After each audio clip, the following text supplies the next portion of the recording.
I think we should be extremely concerned about anything that undermines the First Amendment. There's a reason for the First Amendment. The First Amendment is because people came from countries where they could not speak freely, and where saying certain things would get you thrown into prison. And they were like, well, we don't want that here. And by the way, in many parts of the world, including parts of the world that people might think are relatively similar to the United States, the speech laws are draconian. England is quite different. I won't name any countries, but... England, why are we protecting them? They have no First Amendment. It's very easy to prove libel in England, whereas here it's almost... I love England, but... Yeah, I do too, but I wouldn't want to say the wrong thing. Or yes, you could be sued easier. There are law in France. I think if you deny the Holocaust, which I think is abhorrent, but I also think it should be part of free speech. Right. You can be thrown into jail. Okay, so this... I really can't emphasize this enough. We must protect free speech. And free speech only matters, it's only relevant when it's someone you don't like saying something you don't like, because obviously speech that you like is, yes. That's easy.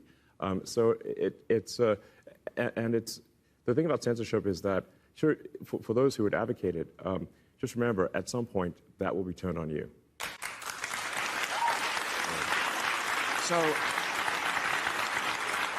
this woke mind virus, how did it start? Was it bats? Was it a escape from a lab? I mean, what is your assessment of what, because it's fairly recent. How did it start and why? I was trying to figure out where it's coming from. I think it's actually been a long time brewing, in that it's, I think it's been going on for a while.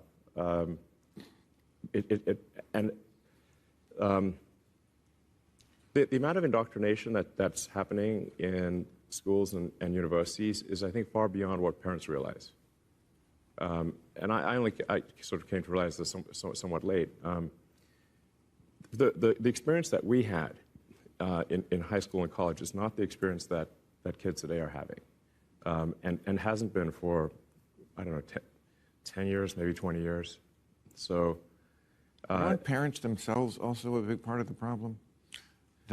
Well, I suppose in some cases that parents, but I think like the parents are just generally not aware of what their kids are being taught, or what they're not being taught. But they're letting the kids think that they're equal.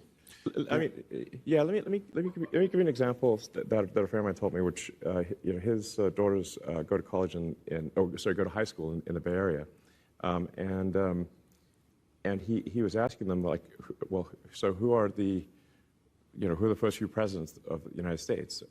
They could name Washington, and I said, well, what do you know about him? Well, he was a slave owner. What else? Right. Exactly. Nothing. Right. Like, okay, maybe you should know more than that. Yeah. Yeah. That.